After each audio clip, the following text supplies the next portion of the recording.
Aloha and welcome to Hawaii Together on the Think Tech Hawaii Broadcasting Network. I'm your host, Joe Kent, Executive Vice President of the Grassroots Institute of Hawaii. Scandal, corruption continue to rock Hawaii politics. Just last week, a Maui County worker was sentenced to 10 years in prison for accepting bribes.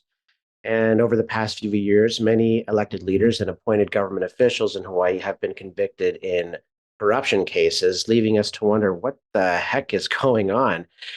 Is it unchecked individual greed? Is it a lack of character or just plain stupidity? Or is it something about the system of government itself? Well, do we have so many regulations that bribery is considered an easy way to get things done? Or do we just not have enough government transparency, making it easy for government officials to hide their tracks when they're up to no good? Or maybe it's both. But in any case, is there anything we can do about it? My guest today joins me to help answer these questions. He's well known to many of you as an advocacy of transparency and good government, and he's Brian Black, the executive director of the Civil Beat Law Center for the Public Interest. Today, Brian Black and I are going to discuss the importance of transparency in government and what, if anything, is being done at the legislature this year to make sure we have as much of it as we can.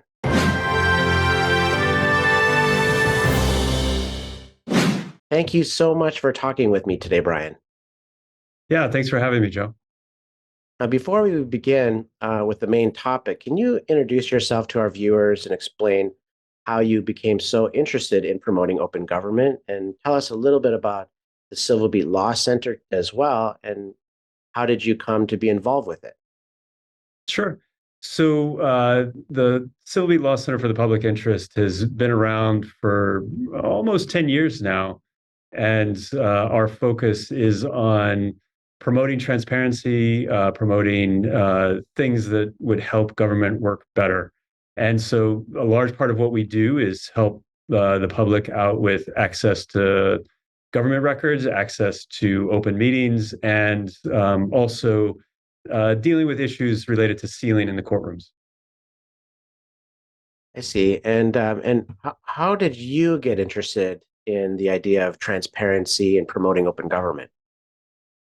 Uh, Dealing with lots of different issues over the years as in my career as an attorney, and then when this job became available, and learning more about how I can help the community and help Hawaii be better. Right. Okay, well, we need people like you to help, open up more transparency in Hawaii, and we're doing our part at Grassroots.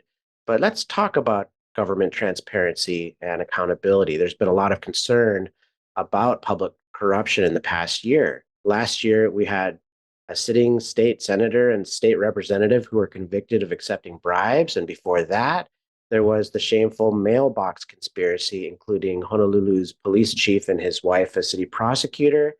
And then there's been numerous city servants, civil servants throughout the islands convicted of bribery, including one on Maui who was sentenced to 10 years in prison just last week. So, what's going on? And how is the legislature responding to all of this indisputable corruption? Yeah, so I think it's a mix of things, and Neil Milner had an interesting article about how not everything is corruption. The things that are in those prosecutions, a lot of that is bribery and corruption. But I think there are a lot of other issues as well, and Professor Milner points that out, that there's issues of inefficiency, there's issues of and just incompetence, and I think all of those can be addressed, at least in part. And this is where I would differ from Professor Milner in his approach to things. I think transparency makes a difference for all of those. Even the issues that we see, for example, with heart, a lot of that I would not, at least as far as we've seen, I don't know that that's corruption, but there's certainly some issues with inefficiency and incompetence. And there are a lot of issues with heart with respect to transparency and the ability to get access to information from them. I know, just to give one example, that the issues now with utility relocation that they're dealing with have been a subject of interest for lots of people for years. And and Hart was just being reluctant to share anything. So transparency makes a difference. What you're saying is, there's this question in the public about whether or not it's incompetence or corruption, but it might be a little of column A and a little of column B. But whatever it is, we need transparency to help get to the bottom of it. Yes. Now, are there any bills that try to seek to stop it in this year's legislature? Yeah, so one bill that's really like across the board would be very helpful for transparency generally is a set of bills, one in the House and one in the Senate, on the cost of public records. So you've got SB 991 and HB 719 that would, for those organizations like media outlets and nonprofits who are trying to educate the public about issues, it would limit the amount of money that they need to pay in order to get access to that information, which right now, if it's constantly like, oh, a little bit of money here from this agency, a little bit of money here from that agency, it just adds up to where the organizations are just like, well, we can't even look into this just to verify basic information. Mhm. Yeah, at Grassroot, I've been trying to submit transparency requests for years, and often we have to pay thousands of dollars just to find information that should be pretty standard and open, information that should be on their website. We're now paying thousands of dollars for, and sometimes they'll quote us tens of thousands or hundreds of thousands of dollars. If we're requesting a lot of information, and of course we don't pay that because how could we? And so, That's what right. does that do to transparency when people see those big bills?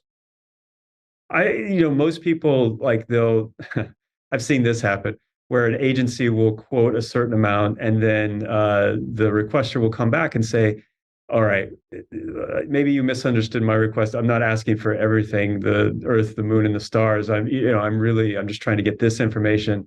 And I've seen the agency come back and say, well, then it's going to cost this much. And the number goes up. It's like, okay, well, that's not Yeah. how this is supposed to work. Um, so there should be a dialogue, but it doesn't always happen, and that's really the unfortunate part. And cost becomes a complete obstacle to getting access. That's right.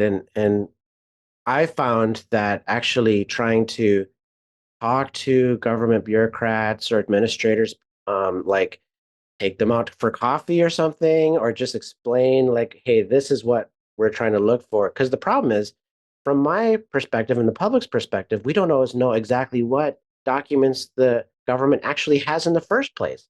So how are we even supposed to ask for a certain document if we don't know it exists? And so then our transparency requests are sometimes, um, you know, broad, but then they respond by tacking on a big bill rather than talking.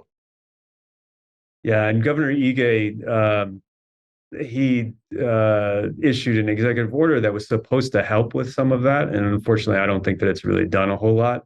Especially that black box aspect of it, where people just don't know, and so they want to have that dialogue. They want to be able to focus their requests, but they just don't know what exists, and they don't know how to ask the question. I think it looks so far that Governor Green is very interested in making um, state agencies more open than they have been in the past. Yeah, and let's talk about that. You wrote a letter to Josh Green and talking about the need for transparency and calling for greater transparency. And we signed on to it as Grassroots Institute, as did many other government watchdogs and nonprofits. And I know the letter discussed things like public records fees and the Office of Information Practices, which we can talk about. But did it call for anything else? And how did the governor respond?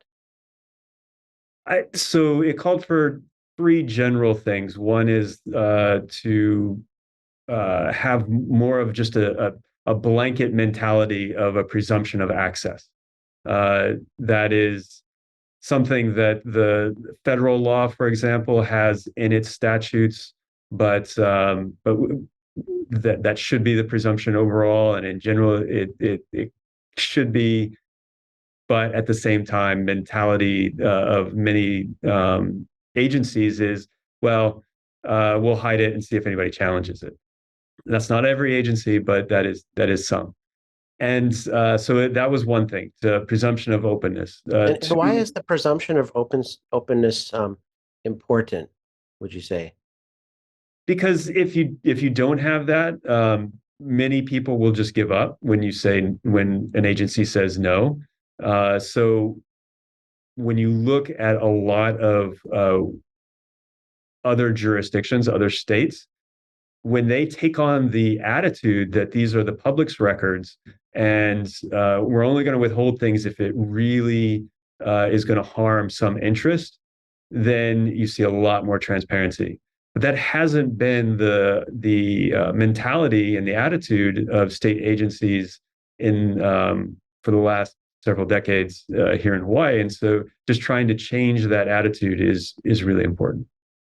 And those other things in the letter continue. So the other thing was the cost of public records, which is part of the legislation that I mentioned, and is my understanding that Governor Green supports that legislation, supports having less expensive access to public records, particularly when it's going to serve the public interest and provide access to those who are trying to educate the public. And then the third thing was just trying to put OIP, the Office of Information Practices, back on the right path. Mm-hmm. And we'll talk about that a little later. But first, I want to talk about the Commission to Improve Standards of Conduct. So just before the legislative session, retired Judge Dan Foley chaired that commission, which the legislature formed in response to all the corruption that was going on. And the commission put together all sorts of recommendations. One of them was reduce the power of money in politics. Another was serve the public interest with ethical awareness and oversight. But I'm thinking the one you might be most interested in was give openness and transparency a boost. In particular, the report seemed to endorse a legislative proposal that would put a cap on charges for the reproduction of certain government records so as not to ice out the public because of unreasonable fees like we were talking about.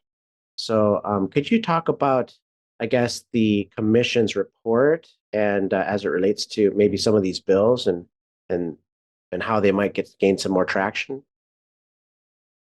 Yeah, so we worked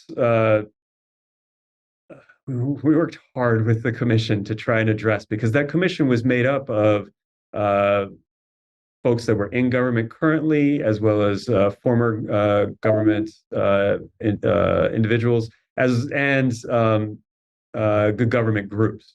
So League of Women Voters, Common Cause, and there were folks on that committee that were concerned about, like, for example, the cost of public records bill, and they needed to come to a better understanding. And so the Law Center worked with them pretty extensively to try and explain what the scope of the bill was and how it was limited in nature, and really focused on the most important set of records. It's not as though, for example, you're going to see a bunch of data brokers come in and get free records that they can then resell to others. That's not the intent of this bill, of these bills and the Foley Commission.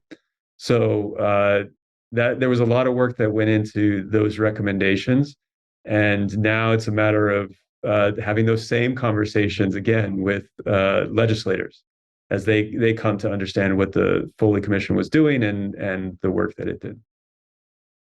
Well, we're going to pause right here. Don't go away. We're going to be right back. After this break, we're talking with Brian Black of the Civil Beat Law Center. See you in a little bit.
Welcome back to Hawaii Together on the Think Tech Hawaii Broadcasting Network. I'm Joe Kent, filling in for Kaylee Iakina, and we're talking with Brian Black of the Civil Beat Law Center for the Public Interest. I wanted to ask you, Brian, about two bills at the legislature this year that would open up, that would help open up transparency a little more, SB 991 and HB 719. Now, Grassroots Institute, we've testified on these bills, and I believe you testified them as well. Could you speak to the details of the bills and why they're needed? Yeah, sure. So these are the bills that I was referring to with respect to cost of public records. They do lots of different things. The most important, I would say, is that it provides for a waiver when a request is made in the public interest, so that uh, if someone is trying to, such as a media outlet or a nonprofit organization, is trying to educate the public about government information, then they're not going to be required to pay the fees that exist for searching, reviewing, and redacting those records. So when someone is going to put in their own effort and time and synthesize and really do a lot of work to make that information accessible to the public, then they're not going to get charged. Uh, it also makes some pretty common sense changes with respect to duplication fees, in terms of the existing law says that you can charge 5 cents or more. It doesn't have a cap on how much you could charge per page for duplication. So there's a wide range in agencies as to how much they charge. This puts a cap of 25 cents per page. It also says that agencies are not allowed to charge per page fees for electronic records, which of course doesn't make any sense. If you have a Excel spreadsheet that's hundreds and hundreds of pages, if you print it out, Yeah, you we've shouldn't had that charge too that. before, by the way. We get all these bills for as if they printed out pages, but they didn't even print out a single page. Yeah, when they're just hitting forward on an email, that's not supposed to be charged copying costs. So this makes that clear. So those are the big ones as far as the scope and purpose of those two bills. I see. Now, I've heard some government agencies may not like these bills and they might have testified in opposition. Which ones are they and what are they saying? And how do those criticisms hold water? No, not really. I mean, there's certainly some that don't seem to understand the language that's in the bills, and so perhaps there could be some clarifying language. Maybe you see, for example, uh, Department of Land and Natural Resources and Department of Human Services, they're complaining about, like maybe, and even the employees retirement system, saying that everything is going to be public. But as I mentioned earlier, data brokers are not going to be able to come in. That seems to be part of ERS's concern. For example, data brokers, they don't qualify for the exemption, and that's pretty clear under the language. Others are concerned that everybody is going to come in and claim that everything is in the public interest. But again, there are factors and standards. This is actually adopting a federal standard and about 45 years of precedent and guidance under that standard. So it's not as though nobody knows how it's supposed to work. It's just a matter of applying it. That's interesting. I never thought of that, but it's true. Sometimes I've submitted FOIA requests at the federal level and they get back to me with much more transparency than I see here at the state level. So that's funny that we can actually learn from the feds. Yeah, So their system for fees and waivers is different, but we're adopting this bill would adopt a very specific aspect of it, and would definitely lead to more transparency. And what are the chances for those bills going forward, do you think? Well, those bills, the similar concept passed last session unanimously. So I would be hopeful that it would pass again. And I think that the legislature is interested in that. The problem was that Governor Ige vetoed it. And Oh, so the concern I believe that many legislators have is just making sure that Governor Green is comfortable with the language. So that's the challenge right now. there's another bill that you've testified against that relates to testimony itself. And I believe the bill changes how people are allowed to testify at various government boards and hearings. Could you please explain that bill and why you're opposed? I don't know which one it is. Oh, There were several sunshine related bills that have now died, but that we have the perennial ones where the county councils are trying to exempt themselves from having open meetings when they're going to informational briefings. There's also one that was introduced to repeal a provision that was adopted last year that required that people be allowed to testify either at the beginning of a meeting or at the beginning of an agenda item. And the purpose of that is very clear. I mean, many boards would like to have everyone testify all at the beginning, but if you're 5 minutes late to a meeting, you shouldn't be shut out from being able to testify. And so part of the rationale last year was, okay, well, if you're not taking it up until, in some cases, especially with say council meetings, they might run all day. If you're not going to be taking it up till the afternoon, why would you shut people out just because they weren't there in the morning? So that all those bills, as far as I'm aware, are all dead, and we don't have to be concerned about a loss of transparency there. I see. I want to talk a moment about the Office of Information Practices that we mentioned before. Can you tell viewers what this agency does and why it matters?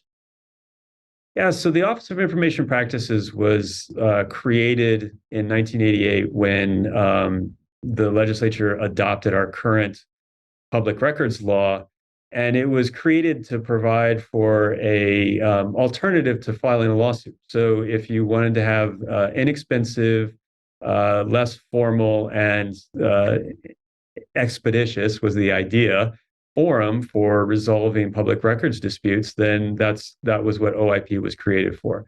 The problem is that it has not been that, especially in the last like decade or so. And as we see, and we have seen a trend of declining disputes being appealed to OIP. I think more people are filing lawsuits.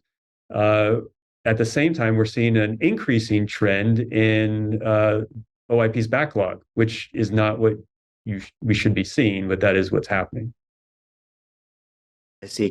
And is there what's the main thing wrong with OIP? Would you say is it the backlog? Is it funding? Is it the structure of the system itself? I mean, OIP sounds like a good idea. Yeah, it was a great idea. I think there's a lot of issues with it. I think there's the way that it's being managed and administered is very problematic. There's a focus on government agencies. That's what leads away from this primary purpose of resolving disputes and focusing on other things that take away from that priority, such that it increases the backlog. The office has also been introducing in recent years a lot of legislation that would reduce transparency, which seems completely contrary to a agency that is its whole purpose is to administer a law that's supposed to promote public disclosure. So Uh, And there why would they advocate for that? What is the rationale there? Uh, but that is not something that I can really answer. Oh, The okay. best I can say is that they think that government agencies would benefit from having the ability to withhold more information. I see. I see. It makes me there's something about having an agency, a state agency that's meant to secure transparency, weigh in on transparency because if it has such huge backlogs, it could help get rid of those backlogs by reducing transparency in a sense. So, um, I've used OIP in the past for transparency, and it's been helpful. But I understand it's kind of a paper tiger sometimes. Yeah, when you have to, there are some things that they help with, and that they can get assistance quickly. But if you're actually asking them to resolve a dispute, the current backlog is 3 years, and I've definitely filed lawsuits and gotten resolution in less time than that. Hmm. Are there any other bills that you're following closely this year? A couple bills that are very specific, for example, related to reporting of deaths in prisons. That's an issue that we've litigated in the past, and that if we had legislation that would definitely streamline things and make it easier for the public to just be aware of what's happening in our prison system. And what about transparency during an emergency? I just remember during the COVID days, the first thing that was done was the transparency laws were pulled quickly. But it seems to me that in an emergency, we need transparency more than ever. So what's your comment on that? Yes, there are two bills that are moving, and they're great. They would make sure that a future governor or mayor couldn't do what Governor Ige did, and he was the only governor in the entire country that did it in response to the pandemic, of suspending the public records law. And so that those bills are definitely moving and are hopefully will pass. Well, that's great. And it's great that you're fighting to keep transparency open in Hawaii as we are. And thanks so much for a Hanakako working together with us. And we want everyone to do that as well. We need more voices on this. So thank you so much, Brian, for joining us today. Thanks, Joe. Thanks for having me. And thank you to the viewers who are watching. This is Hawaii Together. I'm Joe Kent signing off. Aloha.